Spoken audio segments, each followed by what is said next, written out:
Kalau kita bicara tentang corporation, di bahasa Indonesia kan perseroan terbatas atau PT. Jadi gini, kalau di corporation atau PT itu, hal yang paling mendasari yang berbeda dari partnership sebelumnya adalah kalau di corporation itu ada istilah limited liability. Kalau sampai ada hutangnya PT yang jumlahnya melebihi aset PT, jadi kalau aset PT itu dijual nggak bisa nutupin utang, tenang saja, nggak akan menyeret aset yang selain nama PT alias aset pribadinya nggak ikut serta. PT juga bisa berdiri sebagai badan hukum sendiri di pengadilan.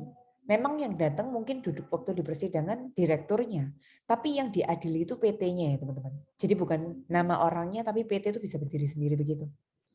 Terus nggak enaknya apa? Ya kalau ngomongin syarat-syarat pendirian lebih ribet. Nama PT nggak mungkin ada yang kembar se-Indonesia. Waktu kita daftarnya itu ada semacam aturannya. Permodalan biasanya lebih tinggi. Terus kemudian struktur-struktur apa juga harus diatur di akte notaris, komisaris pemegang saham segala macam itu lebih ribet. Dan bayar pajaknya double. Jadi kalau misalnya habis ngitung di Indonesia kena PPh badan, diambil lagi buat pribadi namanya dividen, dividennya kena lagi pribadi. Jadi double tax. Terus kita mulai di sini adalah pendirian. Biasanya pendiriannya PT itu harus ada melalui penerbitan saham. Kita sebut saham bahasa Inggrisnya adalah share di sini. Nah, ketika kalian membaca suatu referensi, ada yang ngomong share, ada yang ngomong stok itu sama ya. Jadi kita ngomong saham di dunia sehari-hari itu bisa disebut share capital, common stock itu hal yang sama. Jadi kalau kalian nanti baca suatu referensi share capital, mungkin di sini ada anak-anak akuntansi yang sudah ngambil akuntansi lebih dalam, share capital sama dengan common stock, jangan bingung ya. Ketika kalian belajar finance, di sini mungkin ada yang jurusan finance. Di finance suka ngomong itu stok. Kalau di accounting itu ngomongnya share, tapi itu hal yang sama. Perhatikan di sini, kita mulai dari penerbitan saham. Penerbitan saham 5.000 lembar, par value-nya 5. Untuk membayar ada, di sini ada pengacara. Nanti kalau kalian dapat soal untuk bayar biaya konsultan, biaya-biaya konsultasi intinya, itu nanti bisa dibahas Inggriskan organization expense ya. Kemudian ketika menerbitkan saham, saham itu adalah equity, sehingga saham itu pasti muncul normal bertambahnya di sebelah kredit. Terus yang teman-teman perlu ingat lagi, ketika sudah tahu bayar tadi buat organization expense, kemudian sahamnya namanya common stock. Nah, saham itu harus senilai par value. Par value itu nilai yang tertera di lembaran saham. Di sini 5 ya. 5 kali 5.000 berarti 25.000. Sedangkan biayanya tadi 30. Berarti biayanya 30, kita menerbitkan saham hanya 25, kita punya keuntungan. Keuntungan penerbitan saham di bahasa Inggris kan paid in capital in excess of par. Kemudian saham itu nggak harus untuk membayar organization expense. Bisa juga kalian mau dapetin uang tunai, boleh, tinggal diganti gini aja, cash 375. Kemudian common stock-nya 60.000 lembar kali par, 60.000 kali 5. Sisanya namanya keuntungan, paid in capital in excess of par. Apa bedanya lagi sama 11 Juli? Kalau yang tanggal 2 Maret sama 12 Juni yang kita terbitkan adalah saham biasa, bahasa Inggrisnya common stock. Nah, di PT itu ada saham biasa, ada saham istimewa.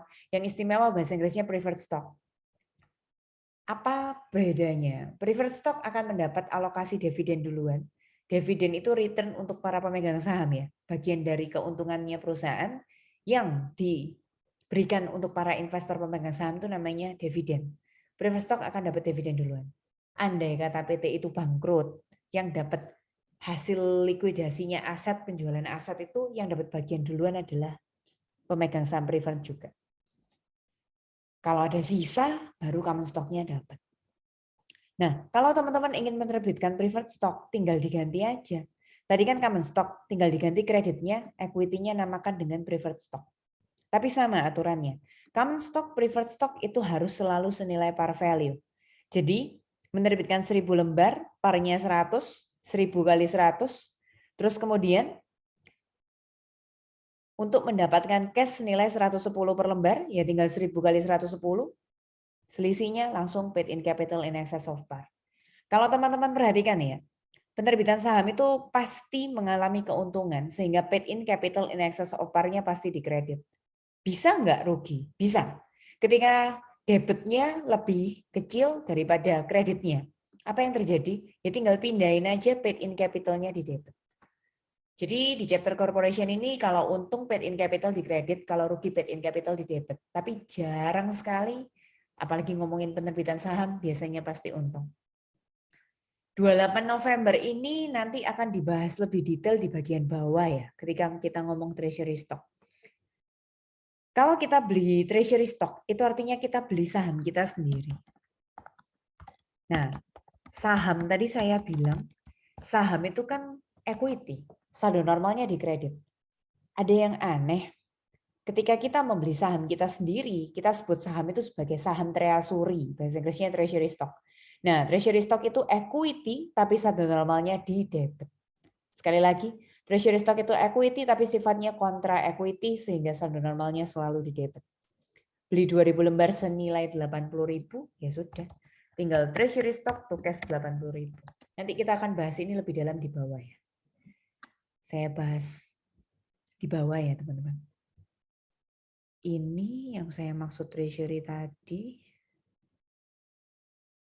Oke. Kita bahas tentang treasury dulu. Apa itu treasury tadi? Ketika kita membeli saham kita sendiri namanya treasury ya. Treasury stock. Di sini dikatakan 1 Januari 2020 bagian neraca, khususnya bagian ekuitasnya Newlin Corporation, itu par value-nya 5 senilai 1.500.000. Ada keuntungan penerbitan saham yang tadi disebut paid in capital 1 juta, kemudian return earning-nya 1.200.000. Nah, selama tahun 2020 tersebut ada 3 transaksi tentang treasury stock. Perhatikan tentang treasury stock. Ketika membeli saham kita sendiri, itu harus sudah tahu walaupun nggak ditulis, itu namanya treasury stock. Ingat waktu beli treasury stock, jurnalnya treasury stock to cash. Tinggal 50.000 kali 15 berarti 750.000. Kemudian 1 Juli, ketika kita menjual treasury, tinggal cash to treasury stock, tinggal dibalik. Nah, belinya tadi 15, dijual 17. Belinya 15 kali 10.000 lembar, dijualnya 17 kali 10.000. Berarti kita untung. Belinya 15 dijual 17, untung 2 per lembar, kita jual 10.000 lembar. Berarti total keuntungannya paid in capital-nya 20.000. Lagi-lagi seperti yang tadi kita bilang ya, sepakati di chapter ini ketika kita mengalami keuntungan paid in capital-nya di kredit. Kemudian 1 September kita jualan treasury lagi senilai 14. Nah, perhatikan teman-teman, yang ini kita rugi. Karena belinya 15, dijualnya 14, maka kita rugi. Kalau rugi, yang kita sepakati tadi, paid in capital-nya letakkan di debit ya. Nah, tapi treasury stock ini punya aturan. Kalau untung, kalian mau untung berapapun di kredit nggak ada masalah. Tapi kalau rugi, kalian harus memperhatikan dulunya berapa, cukup nggak di debit. Dulunya 20.000, di debit 8.000 cukup, nggak masalah. Tapi kalau dulunya, seperti contoh saya yang di bawah ini saya ganti ya. Bagaimana kalau dijualnya 10? Berarti harga belinya 15, dijualnya 10, kan ruginya 150.000 tuh. Nah, dulunya cuma untung 20.000. Sekarang ruginya 150. 130.000-nya harus dibantu ditombokin sama namanya return earning. Return earning itu akumulasi laba ditahannya perusahaan. Oke, sampai di sini. Ada pertanyaan apa? Terus teman-teman, kalau misalnya sahamnya yang tadi, cerita saham tadi diterbitkan, kalau buat bayar organization expense kan debitnya expense. Kalau buat cash kan debitnya cash. satu hal lagi ya. Kalau kita nerbitin saham untuk mendapatkan aset lain selain cash, contoh tanah, bangunan, kendaraan. Kalian biasanya nanti ada sebuah soal, terus itu galaunya itu disuruh milih ada harganya tanah sama ada harganya saham. Nah, kalau yang common stock ini pasti senilai par ya. Pasti senilai par. Jadi apapun common stock, preferred stock itu senilai par. Nah, tapi yang jadi masalah itu berapa land yang didebit. Pakai harga tanah, apa harga pasar saham. Kalau harga pasar saham sama harga pasar tanah sama-sama diketahui, teman-teman pakai harga pasar saham ya. Tapi ketika di soal itu ada ngomong harga advertising. Harga advertising itu bukan harga pasar. Harga pasar tuh bahasa Inggrisnya fair value ini, fair value. Nah, jadi saya kasih tahu info, kalau ada dua-duanya, utamakan pakai harga fair value land dulu. Berhubung ini bukan harga fair value-nya land, nggak diketahui, berarti kalian mau nggak mau pakai harga pasarnya saham. Harga pasarnya saham diketahui di situ, di exercise 13.6 poin yang kedua, harga pasar sahamnya 11 kali 20.000 lembar, makanya 220. Keuntungan penerbitan saham namanya paid in capital in excess of par tadi. Jadi ya, kalau ada fair value land sama fair value stock, pilih yang fair value land. Masalahnya soal ini advertising, bukan fair value land. Jadi andai kata ini fair value land, ini harusnya pakai fair value land. Karena fair value land-nya nggak ada, makanya pakai fair value-nya stock. Exercise 13.7 sudah, 13.6, 13.5 sudah. Selesai teman-teman.